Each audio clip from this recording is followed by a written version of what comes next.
One of the biggest killers of intimacy and connection I've found in 20 years of marriage has been nagging. Nagging is one of the things that will cut your husband off emotionally and mentally from you quicker than anything.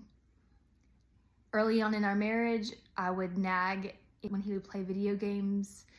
It just didn't get anywhere. So if you're nagging your husband, that could be the reason that he is detaching from you and the kids and trying to have a safe place to be. This is a rule that I've learned about by reading the book called Love and Respect by Emerson Eggerichs.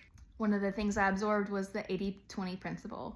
So instead of focusing on the 80% that your husband does well, we focus on the 20% that he doesn't do well. So your husband probably already knows that he shouldn't be playing video games all the time. He probably already feels the guilt of that. He probably already knows that he shouldn't be doing whatever he's doing.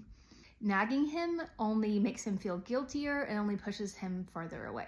Instead of focusing on the 20% that you're not liking, focus on the 80% that he does well. If you married a good person, which I hope you did, a generally not evil person, then there's a lot that is good there that you can focus on. What have they done today? What do they do well? How have they loved the kids well? Magnify that. Magnify the good things instead of magnifying the bad things.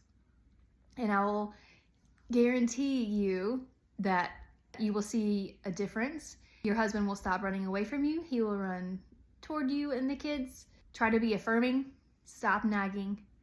It's not going to change anything. I felt like it was going to help, but I was really just driving us further apart. What I learned to do instead was to pray for my husband and not be his Holy Spirit, not be the one to make him feel bad for something that he was doing. But I learned to trust God and his Holy Spirit to be the one to convict my husband instead of me. The Holy Spirit brings about way better change than I can. And when we feel like our job is to be our husband's Holy Spirit, that's when everything goes bad.